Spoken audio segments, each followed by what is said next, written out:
Hello everyone, I'm Greg Weaver. Welcome to The Audio Analyst.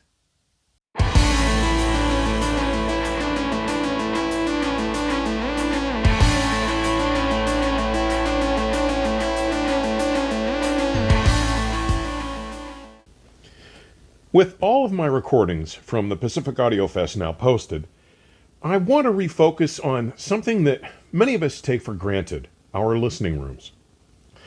Most listeners don't have the luxury of having a dedicated audio-only or listening space.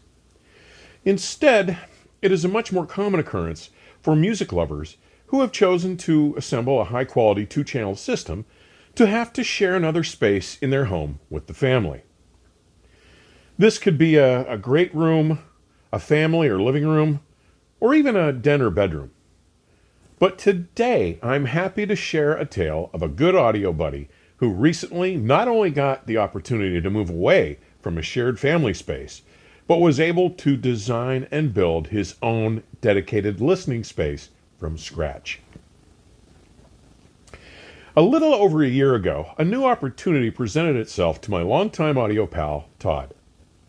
Coincident with his wife Kim accepting a new position, he had decided that he was ready to retire.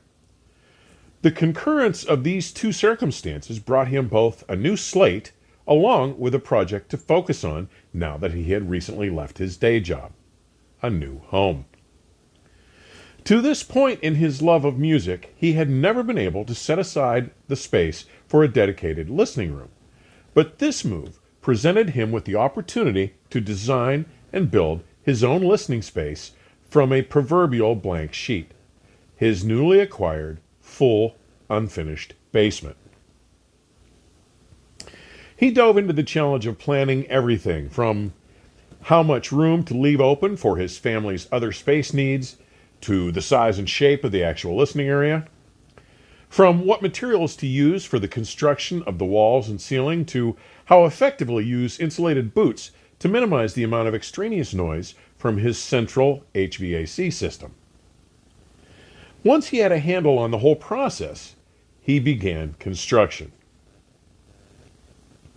While he will freely admit it took longer than he had wanted it to, the framed steel stud walls have half-inch drywall attached to both sides and are insulated with 4-inch thick rock wool insulation. The room's decorative paneling was glued on with polygrab construction adhesive as well as being stapled to the drywall. His drop ceiling takes advantage of the Ceiling Max grid system using their acoustic tiles and was finished up with R30 insulation. The resultant new listening room is 26 feet long by 12 feet wide and is 7 feet 2 inches high and has 2 AC outlets from a dedicated service for the gear only. It is accessed via the primary stairway from upstairs. But let's talk about Todd's system, which is quite synergistic and is one he has put a lot of thought and effort into building over time. His analog front end consists of the unquestionably overachieving Rega RP7 turntable, fitted with a Soundsmith Zephyr Mark III cartridge. His phono stage is the Musical Surroundings Phenomena 2. Digital playback starts from the Small Green Computer Company, including their Gen 3 Sonic Transporter i5 music server, and both their optical Rendu and ultra-digital converters, used to feed a PS Audio direct stream DAC.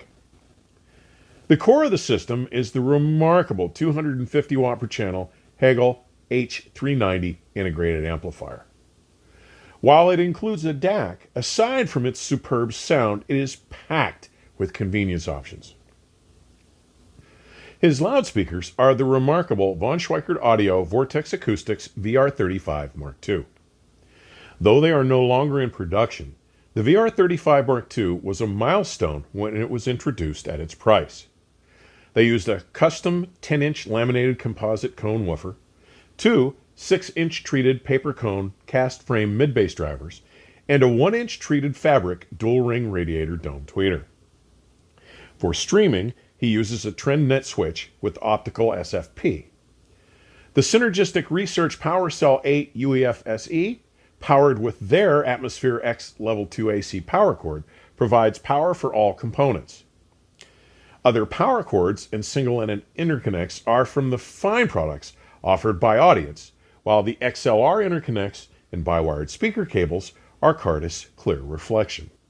There are a variety of room treatment products, including GIK Acoustics impression absorption and diffraction panels, including a pair of corner bass traps, 7 of the 2-foot square and 2 of the 2-foot by 4-foot models, as well as a pair of 2-foot square BXI wood sound diffusers.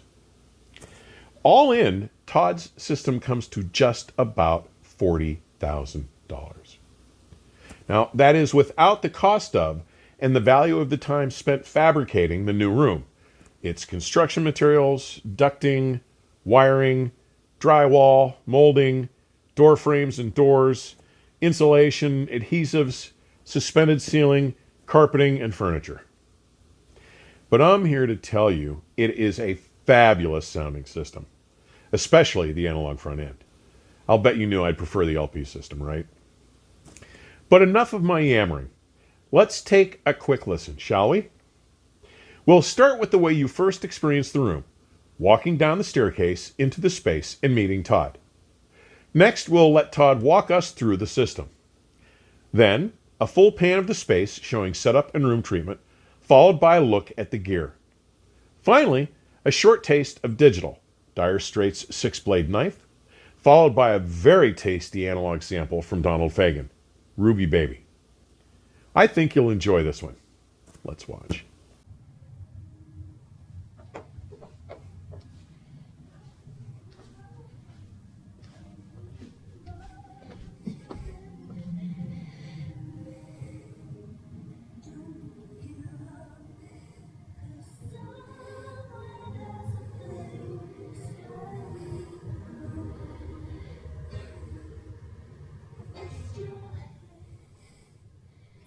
Hi, Greg. Hey, buddy. Welcome to my first listening room. Thanks for having me in, pal. No problem.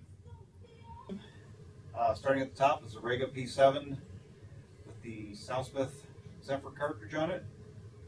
Power supply for the Rega. Musical surroundings phenomenon phono stage. Hagel H390 integrated amp. Then we have the PS Audio Direct Stream DAC. And you probably can't see it, but the small green computer's optical Rendu, which takes the optical signal from your DAC with the SFP slot and turns it to USB, so it allegedly keeps all the noise out of your system. In the middle is the power supply, or the music server from Small Green Computer, the power supply for it. So down here is the power conditioner from Synergistic Research. It's the UEF8 power cell.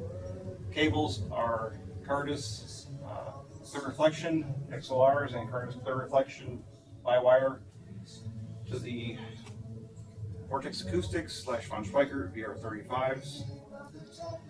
And then up on the walls we have the acoustical treatments from GIK Acoustics. We've got the corner traps and some of their wall treatments, which are a combination of diffusers and absorptions.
pain, just so you make me take this. You take away my mind, take away the top of the dinner.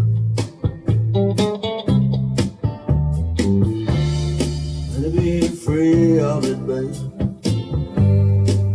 I don't want it no more.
Well, there you go.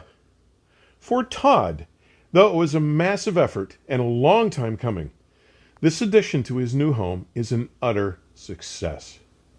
There is no question that it has delivered on its promise, and that having such a place to go to, a dedicated destination with just one purpose, listening to music, has really paid dividends. While I know this option just isn't possible for everyone, every time, it really is something to shoot for if and or when it can be realized. Todd, thanks again for your opening up and sharing your beautiful new space with us today.